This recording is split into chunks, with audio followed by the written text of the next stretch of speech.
Hello. In September 2014, Claire and I visited the Republic of South Africa. We flew into Johannesburg and from there we went to Kruger National Park, where we spent 8 days on a self-drive safari.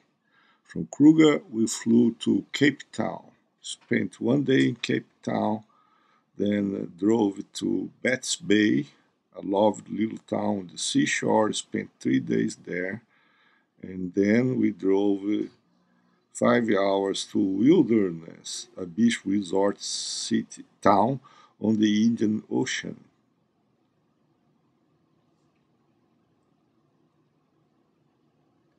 Here's a map of the Cape Town area with Cape Town on the northeast part and Betts Bay and Hermanus in the southeast along the coast. This is a view of the port of Cape Town. This is the largest port in South Africa. The speckled pigeon is a wild African pigeon that has adapted well to city life.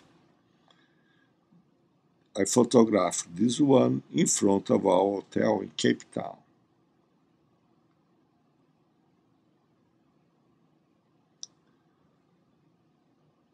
Table Mountain is the dominant geological feature in Cape Town and a popular tourist attraction too. We arrived by bus at the visitor center and cable car station. This is a view of Table Mountain and taken from in front of the visitor center. This is the famous cable car that was not transporting people to the top of the mountain that day due to strong winds. We had to content ourselves with a bus tour of Cape Town. We took the tour on this double-decked bus with the top deck open to the air. Coming down from Table Mountain, we saw this other notable feature of the area, Lion's Head Mountain. We drove along some of the beaches on the southern side of Cape Town, such as this beach in Clifton, with clear white sand, clear water, and kelp coming up to the rock line. This is a view of Camps Bay to the east of Clifton. Another view of Lion's Head. This is a monumental soccer stadium built for the 2010 World Cup. Spain played Netherlands here to win the World Cup in 2010.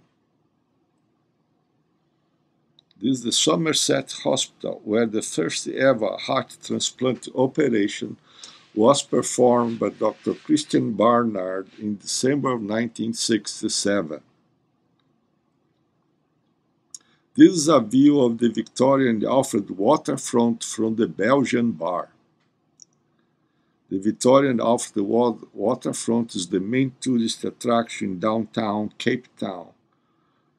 It has restaurants, bars, antique shops, art shops, curious shops, aquariums, and a functioning marina, and they offer great views of Table Mountain, Table Bay Harbor, downtown Cape Town, and the Atlantic Ocean.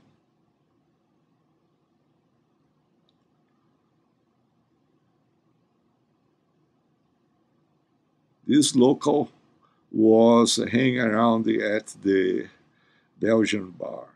It's a Hartlob's Gull. Next day, we rent a car at the international airport and drove to Betts Bay. In Betts Bay, we spent 3 days in this cottage by the sea at the small town of Betts Bay. This is the Seascape Cottage. That's a view from the backyard. The cottage was inside a large proper seascape farm, which was covered by fynbos, the characteristic coastal vegetation of the Cape Town area, and also the sixth and smallest floral kingdom in the world. Small in area, but with a very large number of plant species, about 9,000 of them. There are also a few bird species that are endemic to the fynbos, such as the Cape sugarbird, who is also a pollinizer of many of the plants in the fynbos. Another famous endemic species, the orange-breasted sunbird. Sunbirds are the old tropics functional equivalent of a hummingbird. A bird that I really want to see, the Cape grassbird. I looked for it in the seascape farm and didn't hear or see one till I started playing its recorded song. And I heard three or four of them, and then this one popped up on a bush just about 10 yards in front of me. We visited the Stony Point African penguin colony in Betts Bay. And here is one of the African penguins. Here's the happy couple in front of its burrow.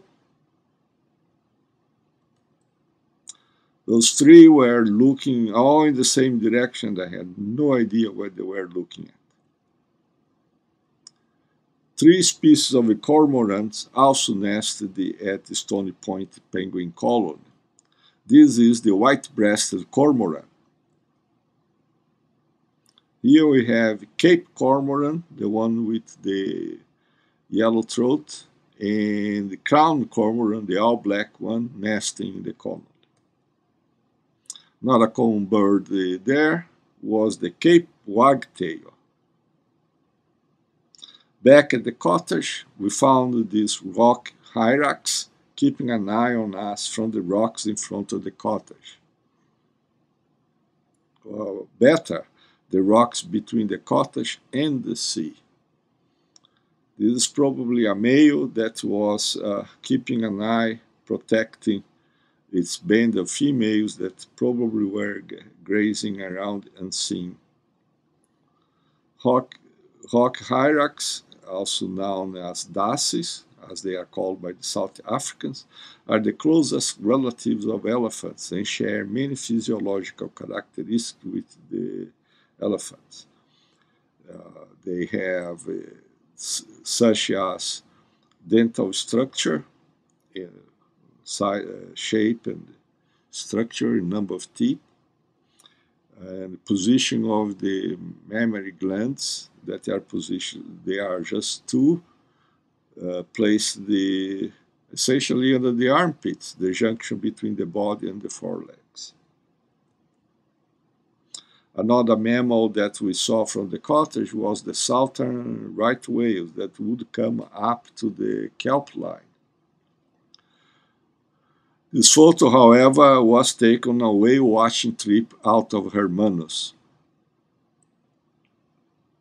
On our last morning in the cottage, a Cape rock thrush graced us with its presence. A bit later, we started our long drive to Wilderness, a beach town on the Indian Ocean.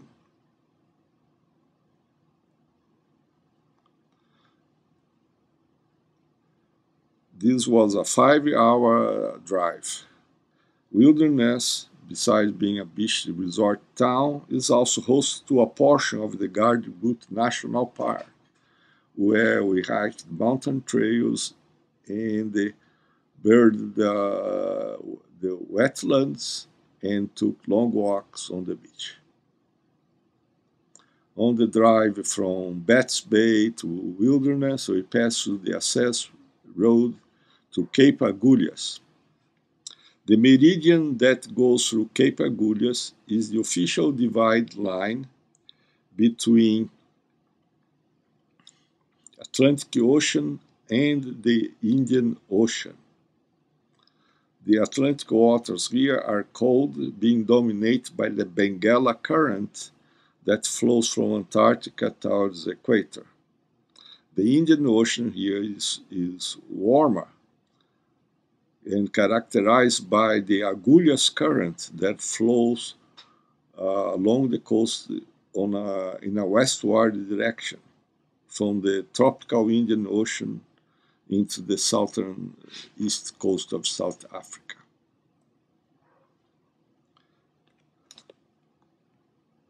Here's a view of the beach in Wilderness.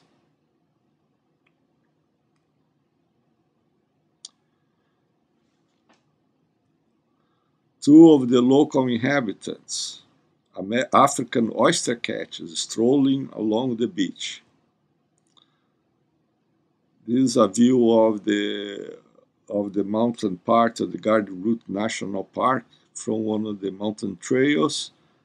We are looking down into a valley into the rest camp for this section of the park. Those little green huts by a forest clearing by the river. We found this yellow-billed duck hiding under the overhanging vegetation in the river at the parking wilderness. We also hiked the Big Tree Nature Trail in Woodville in the mountains inland from Wilderness. Here's some guy in full birding regalia trying to show you how big the big tree is. We took a river tour in the Kilboons River near Pietermaritzburg Bay. We were looking for the African finfoot. We ended up finding these Egyptian geese with goslings and interesting geology, but no finfoot. We also saw this reed cormorant and the African fish eagle. Then we birded the wetlands between the mountains and the beach in Wilderness. At the Malachite bird hide on the shores of Langlevey, one of the lakes at the park, we saw this red-knobbed coot with its only chick. We also saw near the blind this white-throated swallow. In the lake there were many ducks and grebes, including this little grebe. Moved on, we stopped at the reed beds along the canal between Langlevey and Rondervley, and we were lucky enough to see this little bittern hiding the reeds, which we were able to photograph. And this brought us to the end of our last day at Wilderness. Next morning, we drove 6 hours to the Cape Town International Airport for our flight home. We flew from Cape Town to Amsterdam, then to Atlanta, and then back home to Gainesville. It was an exciting trip, and we got to know a new continent and a new country.